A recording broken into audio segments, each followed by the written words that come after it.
welcome to Copenhagen in Denmark. My name is Calypso and today I am interviewing two yarn experts at the yarn shop KitCouture, and I'm sure that their wonderful, colorful yarns and designs will brighten up our moods in this cloudy weather. Enjoy! So I think you've already started recording. So I'm here at KitCouture with Tine and Rachel. I'm really happy the other way around. So I just said it correctly before and now I mixed it up. So yeah, really happy to be here. Thank you for having me for this interview. And you're already knitting. So what are you knitting? I'm knitting a polo t-shirt for next summer. Our summer collection. Yeah. Oh, and how many designs does the summer collection include? 25 around. I can't remember. I think it's around 20-25. Oh, that's a big collection. Yeah, it's always, it begins smaller and then it grows. Okay, because Tine comes with new ideas all the time. So you don't know before, and when you started, you don't know how many designs you're going to have in the end, or? Well, normally we start with having ideas, and then they kind of evolve to several patterns within some designs. Yes. Yeah. So usually we start talking about techniques and yarns, and we have all our yarns, our different yarns, and we want to design something in all the yarns, of course. So kind of evolves to several patterns. Yeah, you like want that. to showcase all the and also different techniques and different skill levels. So we want to so everyone can kind of find a pattern that fits them, or well, not everyone, but most people. Yeah. And what is the mood board of the next spring-summer collection? What is the concept? Well, we don't work with concepts like that, but more, like I said before, we talk about different techniques and talk about our yarns, and then some in our team normally have some wishes as well, and we kind of develop different swatches and talk about them. We try to have like lace pattern and garter stitch and stocking stitch, or some groups of every technique. Yes. And then afterwards we decide if we need a sweater or a t-shirt or just a small top. I see. Yeah. So not all designs make it into the collection in the end, or? Not necessarily. Not all ideas. Yeah, not all ideas. Okay. We don't like ideas. We have a lot of them, and it's actually more to cut all the darlings away from the collection, and that's the hard part actually, not to have ideas. Oh I know that.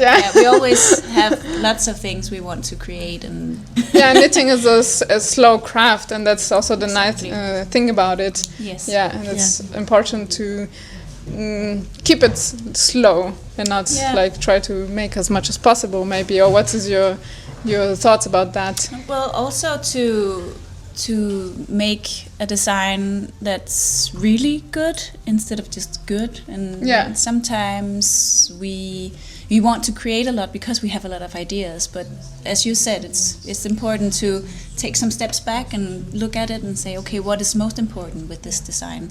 And that's actually sometimes a challenge, because we are so excited about a design, we want to work with it, but then you, Rachel, you're good at just saying, Take it easy. This is too complicated. We can't sell that. Yes. Yeah. So that's actually how we this is the design team. So I'm designing. I have all the ideas, and then Rachel, she would say, well, maybe it's better to do like this, or you're more the technician, and I'm the colorful, lots of ideas, and then you make it. I make it into a sweater. Yes, I see. Yeah, Okay. or a pattern. My ideas. Or I try to. Yeah. How many persons are you on the design team? Or do you all work in the design team, all the members of the team? Well, we are a small team in general, so everything is actually everyone talks about it in a way, or they hear about it and then have an opinion, because we are all very nerdy about crafts and Yes. love it. So of course everyone has an opinion, but mostly it's you and me. Yeah. That works intensely, and then we also have Lina, of course, who's the founder of Kit, and she, it's her vision. So of course she also has something to say. And then we have Laura, who is the salesperson. Yes. Salesperson too, as we do wholesale now because we have our own yarns. So she has kind of an idea of what to sell to which shop. Okay, yeah. So she will be the one saying, we need a sweater, long sleeves, no complicated pattern, and so on. So then we will do that. She talks a lot with the customers as well, so she knows what they want, what they like. And what is the vision of KitCouture? You talked about the vision before. The original idea was to sell kits. That was Line Rick's idea when we started up. Only kits. And they should contain everything, pattern, yarn, and needles. And then we started talking about that, and I said, if they buy something which need a needle 3.5, they will have 10 of them Yes. in a short while, because they usually buy the same yarn. So we have to omit the needles, which we did. I see. Yeah. And then slowly we found out that it was kind of complicated to make those kits, because there was always a customer saying, I don't want that orange, can I have a yellow instead? And it became more and more complicated, and it's kind of too narrow thinking for a knitter, and you know that, I think, because a part of the process is to buy yarn, feel it, choose the colors and all that. Yeah, when you make something, you want to give it your personal touch, maybe, too, and you have your personal taste. So maybe you don't like green, but the design has some green or some particular shade of that green, and you would prefer maybe a darker green or something like that. Exactly. Yes. And we were not supposed to have a shop. We started in a... When did you start the shop? How old this is the one shop? started in... 2019. We started here in 19. Yeah. Oh, not and the best time, maybe, but you managed. Yes, it was because everyone was knitting during. You're right. Corona. Yes. So, but before that, we were working together with a group of people, or living together with a group of people, doing photo and art and other stuff at the next street, Frederiksberg Allé. And then we grew out of space. Yes. So we moved over here, and then it was obvious we had to open a shop too. Yeah. So you basically work here in the back, because in the back behind this presentation wall there's a big office, so you basically work here in the back. Yeah. So that's nice. You're always in direct contact with the customers. Yeah, and we can talk to a customer if they have a problem with their knitting or So. Oh, I can hear sometimes what they're talking about when I sit here in the back, and I'm like, oh, there's a customer talking about a design she likes or doesn't like. You know, sometimes we get different feedback. But actually, originally, KitCouture was also only a web shop. So that was also the vision to begin with, that it should be a web shop and people could order and get everything in a kit, so you could start your craft and you can end up with a beautiful design.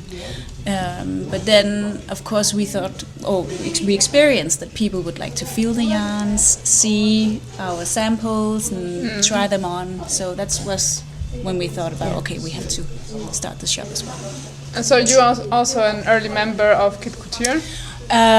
Not as early as Rachel, but I started 8 years ago. Yeah, so I was, it's been a long time. Yeah.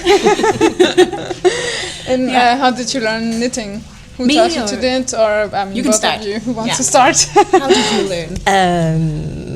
I didn't go to kindergarten, but there was an elderly lady taking care of me, and she tried to teach me to knit when I was 5. And I wasn't very good at it because I wasn't able to make the stitches. So I just put one stitch on the other needle. You were just passing them from one needle to the other. And then I think when I went home at night, she would knit a bit. So next day I had the idea that it has grown. It had grown during the night.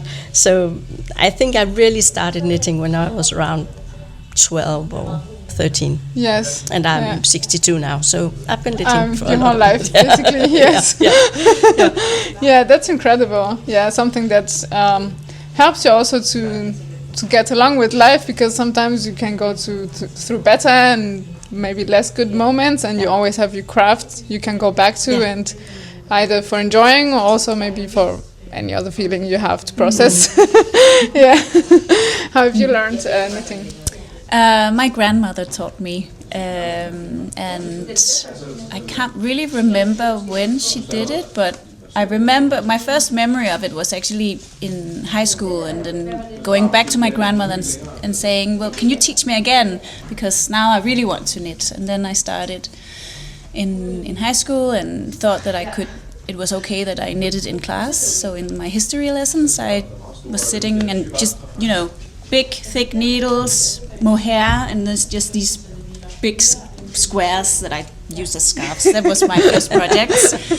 And then after... mohair is not easy for a start, to start with. That was what I wanted.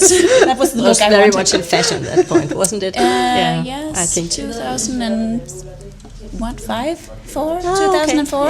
Yeah. It was, at that time, it was kind of embarrassing to take your craft when you were in you couldn't the sit train. in a cafe or in a... No, it was like, that's a grandma thing. Yes, so I just remember being a little bit embarrassed when I was sitting on the train. I never had that feeling. I had that feeling, when you're 17.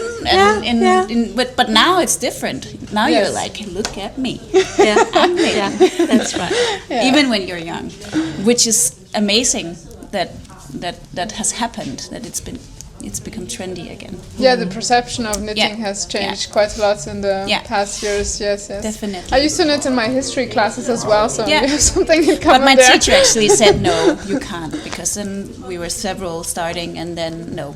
Oh, that's sad, because you can concentrate and focus better when you're busy with your hands. She didn't had that experience, apparently, so we had to stop. Yeah, well, maybe at uni, in Germany at uni, sometimes you see... Yeah, I think you see it everywhere. I did it through high school and uni. Yeah, okay. All the way. Great. Socks. Because it was small and easy to take with me. Yeah, socks are the most practical for traveling, I find as well. Yeah. And what do you like to knit? Mostly, what are your favorite kind of projects? Everything, I prefer wool. Wool, yes. Yeah. Natural fibers, or? Yeah. Yes. Yeah, definitely. Yeah, it feels much better in the fingers. We don't have on the skin acrylic or strained things here, except from our blow yarn. Yeah, talking about yarns, would you like to introduce some of your yarns? We have a box here. First yarn we found was a blow yarn, which is a tube, and the fibers are blown into it. That's why we call it blow. I see. It contains alpaca and wool, and it has a net around it in polyester. Yes. So that's the only synthetic fiber we have here. It's very, very fluffy and easy to knit, and young people can knit a sweater for rather cheap. Quick knit. Yeah, it's quick knit. Yeah. Nice. And then we talked about having linen yarn. So we have this, which is linen and silk, and it's a bit stiff at the touch, and it's a bit hard to knit, but it gets very, very lovely when you first knit it and wash it. Yes, and with wearing also it becomes very we have soft. a few the pale. Yeah. Yes. That one. This it's very one is, soft and nice. Knitted with this beautiful yarn. Yeah. And it's also a little bit like heathered, no? Yeah. So it's That's really pretty we color. have now. That's how we started, but now we have the solid colors as well. Okay. And they get very glossy with the silk in it. So that's nice. Nice. So you can combine also different colors. We do combine colors, and we do combine yarns as well. We often take one yarn and combine it with another. And then what was cashmere, the next one? Yeah, I think so. Everybody was talking about cashmere, and people were knitting with cashmere, and we thought it's just expensive. But this one is a bit thinner than the one on the ones on the market. So it's not. It's 5 balls. Oh, sorry. I wasn't aware what I was wearing. So it has a lot of meters. Yeah. Yes. Yeah. Yeah, That's good. 175, and we have both the more melange yarns, colors, and the more solid ones. Yeah, we have Avetta from Filcolana, which is 80% wool and nylon, 20% nylon for baby and children's wear. But the 20% nylon is difficult to sell for us anyway. So, really? Yeah. So your strength is really natural fibers? Yeah, I think that's what people who come here want. Yeah. So we talked about having another yarn for baby and children and grown-ups as well. Something maybe more easy to wash, or no? More nice to the skin. Okay. Lovely to knit. Not too warm in summer. Okay. So this is half wool or 53% wool and 47% cotton. I see. And it knits up like Avetta, so we can use it for the same patterns. And actually, that's what I'm working. That's the yarn you're working with. Yeah. Okay, this is for the collection, next summer collection. Yeah, it's really soft. It feels really soft, and it gets much nicer after washing. Yeah. We've used it together with the silk linen. With the silk linen. Like together? stripes. Okay. Yeah, that's the one there. So we get last summer. Yeah. So this is a combination of the these solids. two? Yeah. Okay. And we get a bit of glossy lines here with the silk linen. Yeah, that's a nice idea. A little bit shiny, but not too shiny, depending on how. And if you want to be a star, not or too expensive, not too much. because we have the wool cotton as a base. Yes, I see. Yeah. And you can work it like that with colors that are close to each other, or more contrast. White, navy, or This one has a stronger contrast. Yeah. More like a French exactly. style. Yeah, exactly. Exactly. And lately, we have found. I have always talked about having a tweed yarn, and it's difficult to find. And it's difficult to find a tweed yarn that have two strands. Okay. Yeah. Normally it's one strand. Yes. And when you knit in the round and you knit stocking stitch, it turns. Yes. Because you're knitting in a spiral. Yeah. Yes. So it doesn't keep straight. Yeah. After washing. So Line went to Pitifilati and found some Irish red-haired gentlemen who knew how to do this. And it's very nice. It's merino wool, mulesing free, and it has like 4 different spots of color in it, which is just spun into it. Yeah, and some of them has more colors in the tweed, and I have this on as well. Yeah, espresso. Okay. By the way, the one you have right behind you, this one is Öland. It was one of our first designs, and we made it in another yarn then, and it a yarn that we don't have anymore. So we liked the design, and Tine it's a cool design. Found a way to use our tweed together with what we call Highland, which is a pure wool yarn, and now it works again. It's a bit heavier than the first we made. But we like it. Yeah, it's really cool design. You can combine also many different colors and really it's difficult to combine the colors. Yeah. I would say we have a lot of need a lot of samples. Yes. So to see if it works or not. Yeah. Do you guide the customers a little bit with their color choices? We actually make a few samples. Like this one. And when we say, what about this? So they don't get to choose all of the colors. Okay. So you help them with a set of colors before. Yeah. Combine do whatever you want. Do whatever you want. And combine the colors as you like. But these are our examples and what we think works the best.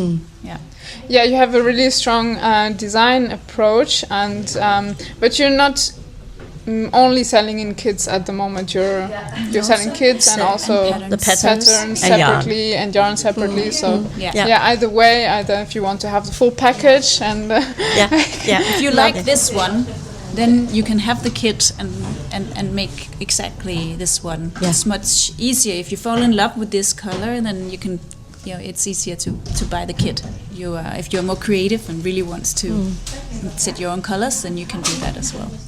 And do you have more designs that have been very popular in the past couple of years that you want to share with us? This one is quite popular, and it's in our wool cotton yarn.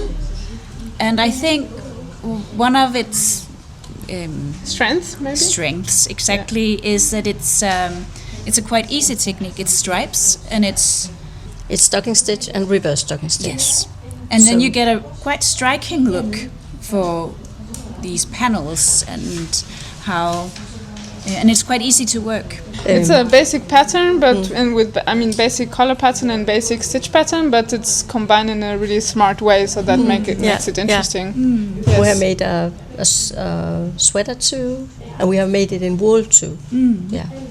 Yes. So you have it for all the seasons. Yeah. Yes. We made this blouse as well, and it's in a darker color version. A darker color version that makes it more, fall. More suitable for winter, perhaps, or autumn. Yeah. By the way, all our patterns have names after islands.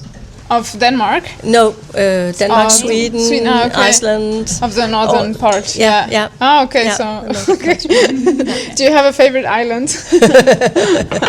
We had Fanø, which is that one. I think 12 or 13 years back. A big festival, knitting festival, was started at Fanø, and it lasted for several years. It's closed now. They're doing it in another way. But we thought that if ever we were going to make a Fanø design, it should be really striking. So Tine came up with that and had made a lot of samples to get the colors working. It's both different colors and different yarns. It's definitely an eye catcher. And with the blue, it's really and the blue is a bit glossy. It's a cotton. Yeah, a shiny cotton.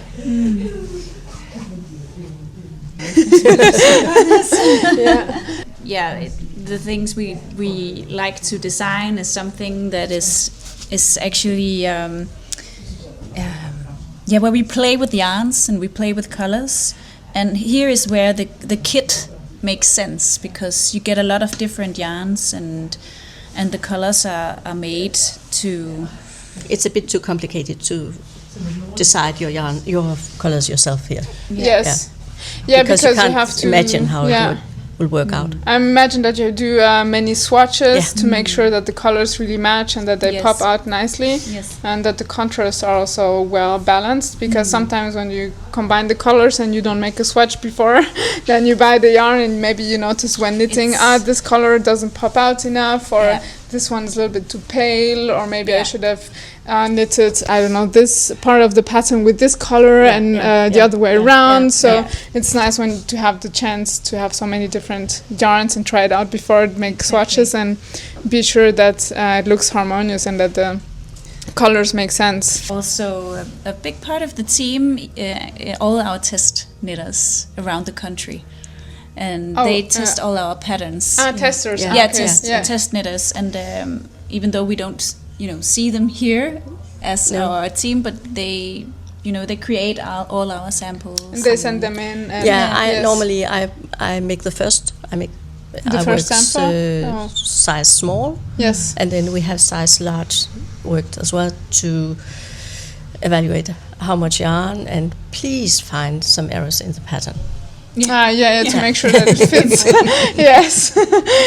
Sure, it's not that easy to make patterns. Have you noticed any changes in the knitting culture in the last couple of years in Denmark or in general, also maybe with social media or just here in your shop with your customers? Have you noticed any changes or trends, for example, more back in the past 10 years maybe? Because as Tine said before, it's become very you knit in public. Yes. And it's okay to knit in public. Yes. I've also always done it, and there was always a small boy in the train saying, "What are you sewing?" Yes. I'm not sewing. I'm knitting. What are you crocheting? Because people don't make the difference between crochet and knitting often. Yes. But that's become a thing, and you share what you do, and you show what you do. Yes. And you can be proud of what you are doing. So do you think handmade clothes or garments have gained a new worth, maybe? Yeah, definitely. I think there's a more focus on the psychological side of it, how it makes us calm and collected, and we can sit and work in not looking at any screens or anything. I watch a lot of TV when I knit, but it's good for you.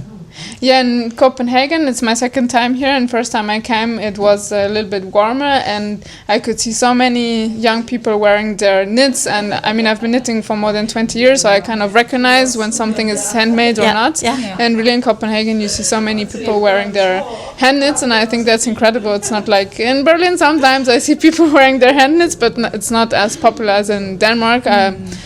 I mean, it's just a personal impression, but what people don't knit, or because they don't wear it? Maybe a bit of both. Maybe it's not as popular as in Denmark. I don't know.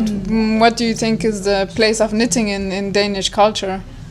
Do you learn how to knit in school, for example?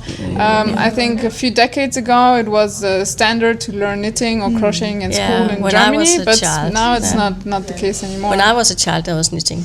And when you were? Oh, no, I don't think so, but it was more sewing. You made a little teddy bear. We knitted. I knitted a pair of socks. Back and forth. I didn't understand why, because I knew how to work them in the round. But I think that's it's gone now. Yeah. It's called design now, isn't it? Yeah. And they are supposed to work with creative, but not like using your hands for doing it. Which I think is a very big part of it. Yes, of creativity is really working with your hands. Yes. And having the feeling that you have actually had this in your hands all the way. I think that's very important. Yeah, that you have produced something from start to the finished object. Yes. Because a lot of the things you're doing on the screen, you can't see the result of it. Maybe there's a text afterwards, and then what? Yes. This is something really you can really experience. Yeah. I crawled through the sweaters of KitCouture and I found two designs that I really like. This one is super pretty, super cute. I'm not the biggest cable knitters. I think cables are really pretty, but I don't know, I'm just more leaning towards lace. But this one, the cables are really easy and small to make. They look like small and cute hearts. And at the same time, we have these colorful stripes of colorwork. Haha. And I think this is just really smart and really nice. It's an elegant sweater, but with some spice in there, and that's just perfect for me. I think you could wear that perfectly to an important meeting at the office, but anytime. I mean, I wear my knits anytime, all the time, everywhere. And this, and also the other design that I want to show you that I really liked, because this one I find it's a really strong design and it's easy to make because it's only pearls and knits. So basically the stitch pattern is not complicated, but the effect is just really strong and interesting. The texture is really interesting. And also, for example, here the raglans, I believe this should be a raglan, are made with garter stitch. So I think this is just really well thought through, this one, and also like the color. And these two sweaters were made with this yarn here, this Highland 100% wool. This is yarn that is produced by Filcolana, but it is produced especially for KitCouture. So a really nice yarn, really suited for all different kinds of projects, and you can use it for cables, but also for colorwork, for example. And the yarns you see here, this one, this blow yarn, and these here are all KitCouture or original yarns, and these are the yarns that the designers at KitCouture mostly or only use for their designs.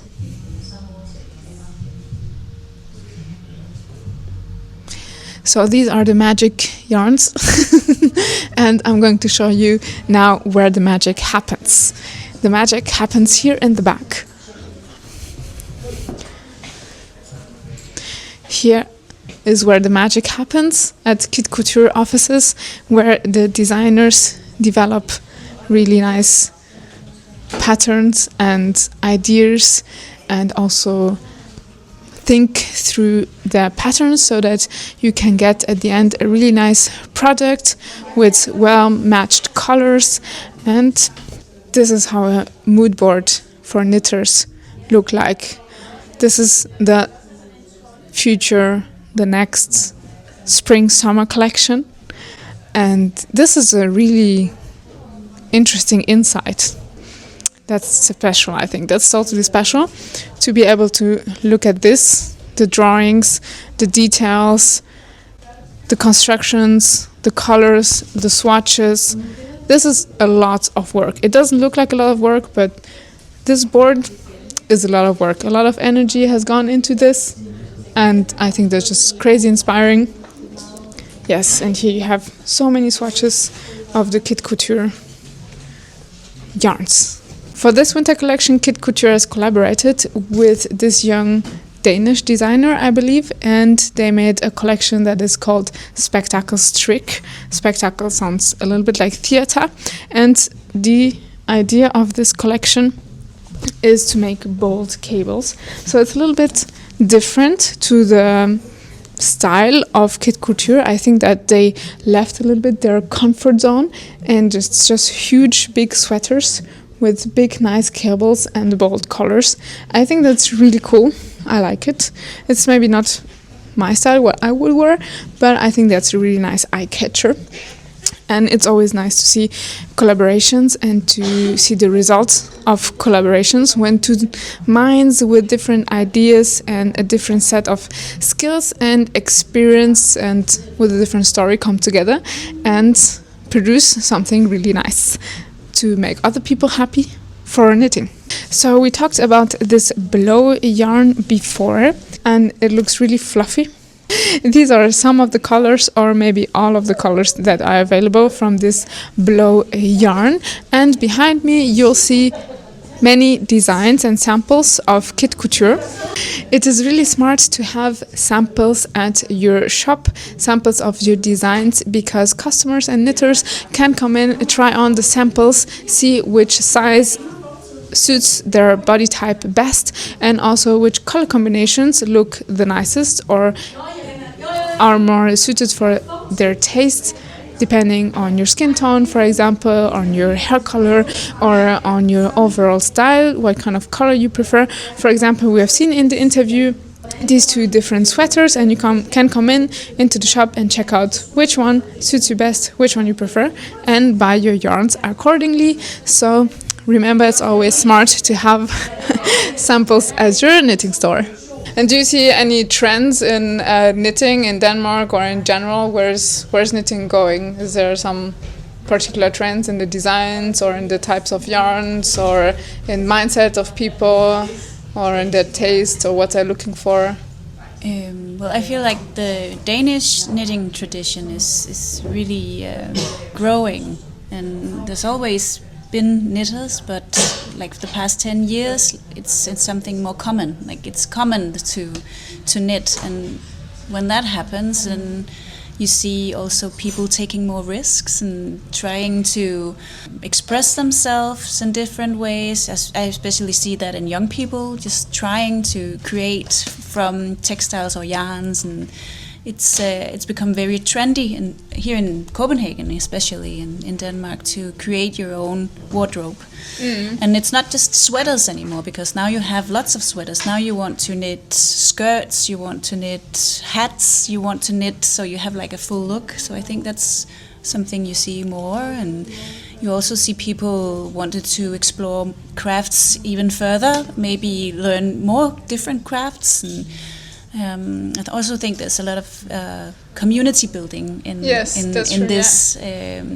trend as well. That people are seeking like knitting clubs or want to share their craft somehow, and hopefully it will grow even bigger. And I think also like people are looking back, seeing how were we using craft like hundreds, 200, 400 years ago, and how it also became stories. Like you would sit and knit, and you would tell stories, or in the knits there would be a kind of a story, because you would learn a technique and then it would go further to a friend or to a child, or there's a lot of stories to be told. And I think that would be something that's very valuable now, with everything being digitalized, and you have like stories here. Yes.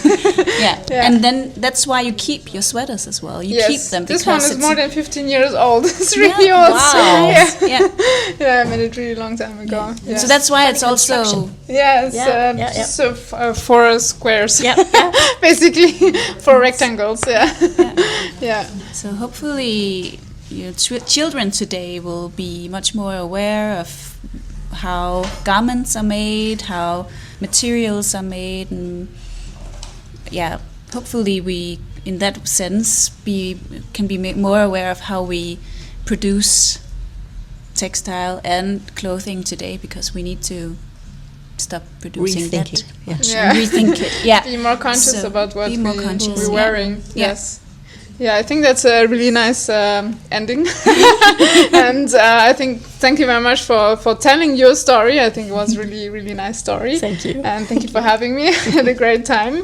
And I'm sure at KitCouture you can get your full look. We have skirts and socks and hats. In many different types of fibers and also colors. So if you come to Copenhagen, step by, and you can also get the looks on the web shop, on the internet. So have a look there, and thank you very much for having me. It was a great interview. It's nice having you. Thank you. Bye. Bye.